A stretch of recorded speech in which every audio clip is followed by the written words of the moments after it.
हो जाए, ट्रीटमेंट भी हो जाए, लेकिन उससे पेशेंट को कोई आर्गन प्रॉब्लम हो जाए और फिर आप उस आर्गन की केयर करना शुरू करें, वो टर्शरी प्रिवेंशन है। वो क्या है? टर्शरी। तो देखे, इन्फेक्शन नहीं है, रिस्क है, आप उसको प्रिवेंट करें, प्राइमरी प्रिवेंशन। इन्फेक्शन हुआ है, आप अर्ली डायग्नोज करें, वो क्या है? सेकेंडरी। और अगर आर्गन डैमेज को कम करे तो वो टर्शरी प्रिवेंशन है। ये कौन सा प्रिवेंशन है? प्राइमरी। किसका ठीक है? Very good. Next, Pakistan belongs to which region of WHO? Eastern Mediterranean. ये आप लोगों ने रटना है, ठीक है। According to World Health Organization, ये वेस्ट ईस्ट ये ईस्टर्न मेडिटेरियन एरिया में मौजूद है, पाकिस्तान की लोकेशन है। ये कम्युनिटी मेडिसिन का क्वेश्चन है दोनों। Next, a 3-year-old man has diplopia. What is diplopia? Double vision and mild headache. He had temperature 101 degree. He has mild bilateral ptosis. What is ptosis? Inability to open the eye properly. ठीक है, आंख मारना नहीं, ठीक है ना। इसका मतलब यह है, अगर एक बंदा सही तरीके से आई को प्रॉपरली ओपन ना कर पाए, उसको क्या कहते हैं? टोसिस। जब द वर्ड बाइलेटरल टोसिस कम और इसके साथ डिप्लोपिया आ जाए, तो आप लोग के ज़हन में क्या आ रहा है? It is cranial nerve number 3 abnormality, जिसको ऑक्यूलोमोटर नर्व पॉलिसी कहते हैं। ऑक्यूलोमोटर नर्व नाम सुना है क्या? नहीं। टोसिस, और ये तो ब्रेन से, इसको हेडेक है बंदे को क्या? नहीं है। तो इसका मतलब ये 3rd नर्व डैमेज ब्रेन में हुआ है कि बाहर हुआ है? ब्रेन। सीटी स्कैन इज द आंसर। इसका काज मालूम करने के लिए हम सीटी स्कैन करते हैं। तो आपने ठीक किया है, ओके। तो सीटी स्कैन करवाते हैं, तो CT scan is the answer, CT brain करते हैं, और इससे हमें पता चलता है कि cranial nerve 3 answer, cranial nerve 3 palsy, और cranial nerve number 3 is called oculomotor nerve. It come from the midbrain. ये कहां से आती है? मिड ब्रेन से। तो इसको देखने के लिए सीटी स्कैन करते हैं। नेक्स्ट, हाँ जी, एमसीक्यूज मजे के कि नहीं? हाँ जी, नेक्स्ट क्वेश्चन नंबर 10। हाँ, 6 में से वो बिल्कुल, वो मैं कहीं से ढूंढ लूंगा, ठीक है। ये नोट करते जाए। अ 3-month-old boy presented with vomiting since last 6 hours. 3-month-old baby है, वोमिट करती है कितने घंटों से? तो कम टाइम है कि ज्यादा? कम टाइम नहीं है, ज्यादा है। बच्चा है, ultrasound of the abdomen, ultrasound करके अंदर आर्गन देखे कि मसला क्या है, कि मिकुनियम नहीं पास हो रहा है, क्या बच्चे का कोई ऑब्स्ट्रक्शन तो नहीं है, तो हम क्या करते हैं? अल्ट्रासाउंड करते हैं। Answer is D. ये सही है, ओके। जब गुल के सारे सही है यार, ठीक है ना। आंसर इज डी, अल्ट्रासाउंड करते हैं। अगर बच्चे में नोजिया होता, बच्चे में जॉइंटिस होती, लॉस ऑफ एपिटाइट होता, फेलियर टू थ्राइव, फिर एलएफटी पे जाते। अब वोमिट है सिर्फ, इसका मतलब कुछ कार्य आगे जा नहीं रहा, ऑब्स्ट्रक्शन इज अ साइन, और उसके लिए अल्ट्रासाउंड करते हैं।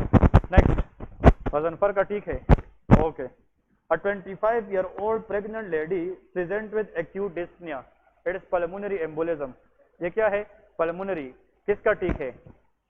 ऐसा, हाँ, क्योंकि प्रेगनेंसी के अंदर डीवीटी होता है, डीप वेन थ्रोम्बोसिस, और इससे अगर एक पीस डिसलॉज हो जाए, पल्मोनरी एम्बोलिज्म कराता है। क्लियर है? और एक एग्जाम में अगर आ जाए सेम क्वेश्चन में, which thing you will start first? Answer is heparin. क्या स्टार्ट करते हैं? हेपरीन, फिर उसके बाद वारफरीन स्टार्ट करते हैं। 15-year-old, ये बहुत मजे वाला क्वेश्चन है, ठीक है। A 15-year-old patient presented with diplopia. अब आई से नहीं हटते, ठीक है। On examination, right 6 nerve palsy was observed. 6 palsy कौन सी? Abducens nerve palsy, इसमें squint होता है। He was given botulinum injection to the right medial rectus muscle. हाँ जी, medial rectus muscle को botulinum injection दिया है। What is the most likely complication of this injection? Botulinum एक ऐसा इंजेक्शन है, याद रखे कि इसकी अगर रॉन्ग जगह पे इंजेक्शन लगाई गई, it can cause muscle weakness. ये क्या करा सकता है? Muscle. It can cause ptosis. ये क्वेश्चन याद रखे। The most likely adverse effect of botulinum wrong injection in the I, that is called ptosis. It can cause muscle paralysis. ये muscle paralysis कराता है। और यहाँ पे सुन ले, ये इसके साथ लेके लेविटर पल्पेब्राए सुपीरियोरस, इसको एलपीएस कहते हैं। This muscle help in the opening of eye. अगर बोटुलिनम इंजेक्शन गलती से इसको लग गया तो फिर हम आई को ओपन नहीं कर पाएंगे, इसको टोसिस कहते हैं। क्लियर है? तो अगर इस तरह जाए कि टोसिस के अंदर किस मसल की डैमेज होती है? LPS, levator palpebrae superioris muscle. Next 13, a 15-year-old girl reported to the IOPD with bilateral uncontrolled blinking with attacks of twitching। इसको अंडरलाइन करें, ये डायरेक्ट क्वेश्चन है। देखे कुछ लोगों में इस तरह ये होता है, ये मतलब अनकंप्लीट ब्लिंकिंग, इस तरह ब्लिंक करती आंखें, फिर आंखों के अंदर मसल की ट्विचिंग होती है और ये अनकंट्रोलेबल है, ये इनवॉलंटरी होती है। लेकिन जब ये लोग सोते हैं फिर इन लोग की आंखों में ट्विचिंग नहीं होती। It is called blepharospasm. ये कौन सा कंडीशन है? ब्लेफारोस्पाज्म। ब्लेफारोस्पाज्म की कोई एग्जैक्ट काज अभी तक अननोन है, लेकिन it is a involuntary twitching and incomplete blinking of the eyes. कुछ लोग होते हैं ना वो ब्लिंक करते आईज को, और जब वो सोते हैं तो ठीक होते हैं, वरना फिर जब भी बातें करते हैं वो इस तरह आई को वाइब्रेट करते हैं। तो involuntary uncontrolled twitching and blinking of the eye जब भी आ जाए, it is the diagnostic of blepharospasm. Clear है? Next, a 30-year-old lady presented with pain, photophobia and decreased vision in the right eye. On examination, intraocular pressure. What is intraocular pressure? It is the pressure within the eye that is normally 10 to 20. ये पता है 10 to 20 millimetre of mercury intraocular pressure. और जिस instrument से इसको major करते हैं इसको टोनोमीटर कहते हैं। Tonometer is the instrument through which we can measure intraocular pressure, और ये 10 to 20 होता है, तो ये ज्यादा है। People was miotic, miotic mean constricted. आगे देखे केरेटिक प्रेसिपिटेट, लेकिन आखिरी एक लाइन में इसका आंसर है angle was open on gonioscopy. ऐसा इंट्राऑकुलर प्रेशर का बढ़ना जिसमें एंगल ब्लॉक हो वो क्लोजर एंगल ग्लोकोमा है, लेकिन इसमें एंगल क्या है? ओपन, ये ओपन एंगल ग्लोकोमा है। तो इसका आंसर क्या है? Open angle glaucoma. ठीक है कि नहीं? ये इंपोर्टेंट है। ठीक है, तो ग्लोकोमा का डायग्नोस्टिक टेस्ट क्या है? गोनियोस्कोपी है। ठीक है, next, a 70 kg man has a skin lesion. Excision of lesion is plain under local anesthesia. किसी को स्किन लेजन है और डॉक्टर ने कहा कि इसको रिमूव करना है लोकल एनेस्थीसिया देकर। हाँ जी, the maximum safe dose of lignocaine with adrenaline क्या है? हाँ जी, किसने ए लिखा है? ए, बी, सी? सी किसका आंसर है आपका? और डी आपका क्या है अब्दुल्ला? यार क्वेश्चन छोड़े ना, कोई तो लिखा है ना, गलत तो वैसे भी गलत है। बी, सी, सी वाले एक सी। अजब गुल, अब सुन ले, जब हम लोकल एनेस्थेटिक देते हैं लाइडोकेन, उसके साथ हम एड्रेनालिन ऐड करते हैं। वाई? इस वजह से एड्रेनालिन इज अ वेजो कंस्ट्रिक्टर। जब विसल को कंस्ट्रिक्ट करेंगे तो जो लोकल एनेस्थेटिक है वो डिफ्यूज होगी कि उस एरिया तक रहेगी। तो इफेक्ट को बढ़ाने के लिए हम लिग्नोकेन के साथ क्या लगाते हैं? एड्रेनालिन लगाते हैं। एक पॉइंट तो याद रखें, ताकि लिग्नोकेन की इफेक्ट भी बढ़े और ज्यादा देर तक भी करे। अब देखें, ये रूल याद रखें। रूल कहते हैं कि 7 मिलीग्राम हम देते हैं सेफ डोज में पर केजी। पर केजी कितना लगाते हैं? 7 मिलीग्राम डोज लगाते हैं। गिवन पेशेंट कितने केजी का है? 70 के साथ किसको मल्टीप्लाई करें? 7, तो 490 आ गया मिलीग्राम के। नहीं, लेकिन इसमें 490 है, तो इसका आंसर 420 है, सी। इसके साथ लगभग जो मिलता है। क्लियर है कि नहीं? 490 तो नहीं है, लेकिन 420 इज द आंसर। इसके साथ जो लगभग आते, 600 तो बहुत अवे है, 300 भी बहुत अवे है, तो इसके साथ लगभग 4 क्या आता है? 420 आता है। तो याद रखें, जब एड्रेनालिन और लिग्नोकेन का क्वेश्चन आ जाए तो आप लोगों ने 1 केजी में कितना देना है? 7। अगर बंदे का वेट कितना केजी है? 60, तो इसके साथ कितना लगेगा? 60 मल्टीप्लाई बाई 7, 420, ये भी 420। 50 केजी में कितना लगेगा? 50 मल्टीप्लाइड बाई 7, ये 350 लगेगा। इसका मतलब कि 7 को उस केजी से मल्टीप्लाई करना जो उन लोगों ने दिया है। इसने कितना केजी वेट दिया है? 70, तो तो 70 से 7 मल्टीप्लाई करें, इसका एग्जैक्ट आंसर 490 है, लेकिन इसमें है नहीं तो 420 विल बी द आंसर। क्या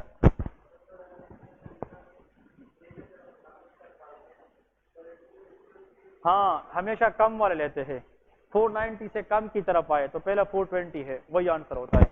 हाँ जी जी, नहीं ये तो जब मिलाते हैं तो इतना देते हैं, जब इन दोनों को आपस में मिलाते हैं विद एडिनलिन तो इतना, फिर 2 mg देते हैं, 2 मतलब डायरेक्ट भी देते हैं, हम नॉर्मल लिग्नोकेन भी देते हैं, लेकिन एरिया टू बी एनेस्थेटाइज को देखते हैं, कितना एरिया है, लीजन को देखते हैं, लेकिन ये कि मैक्सिमम 5 तक जा सकते हैं, कितने तक, 5 तक। लेकिन ये इसके साथ जब हम मिलाते हैं तो safe dose 7 mg per kg होता है। Next, a 13-year-old girl ingested a common pen, ये हमें पीएमडी स्टेप 2 में भी आया था, मुझे खुद आया था ये पीएमडी स्टेप 2 में। Her X-ray abdomen reveal the pain in her small intestine, 13 साल की लड़की है, गलती से कोई पेन खा गई, पेन मीन नोकदार चीज होती है, और वो किधर पे गई है, इंटेस्टाइन में। What is the most appropriate management, हाँ okay, answer is D. X-ray करते हैं एब्डोमिनल एग्जामिनेशन, हमें पता तो चले कि ये कहाँ पे स्टार्ट है, पहले एरिया को लोकेट करते हैं, क्योंकि अगर हमें नहीं पता और हम सर्जरी करें, intestine is a small area या बिग एरिया, तो आप किधर किधर को इंचार्ज करोगे, पहले हम मालूम करते हैं कि ये कहाँ पे है और फिर सर्जरी करेंगे, क्योंकि जो पेन है it can cause intestinal perforation, ये परफोरेशन करा सकती है, first we can locate that area. Clear है? नेक्स्ट, बात है नहीं प्लीज। क्वेश्चन नंबर 17, अच्छे जा रहे हो कि नहीं? ओके सही है, फिर सर्जरी, ठीक है, अगर वो किसी म्यूकोजा को अटैच है फिर सर्जरी, अगर फ्री है फिर लेक्सेटिव्स देते हैं ताकि वो बाहर निकले, इसलिए तो इन्वेस्टिगेशन पर डिसीजन होती है, ठीक है, कि आगे क्या करना है। A 55-year-old male smoker present to the ER with severe chest pain. What is the most important immediate investigation? ECG, क्या करते हैं, ECG, चेस्ट पेन में डायरेक्ट ECG करते हैं, इनिशियल इन्वेस्टिगेशन इज ECG।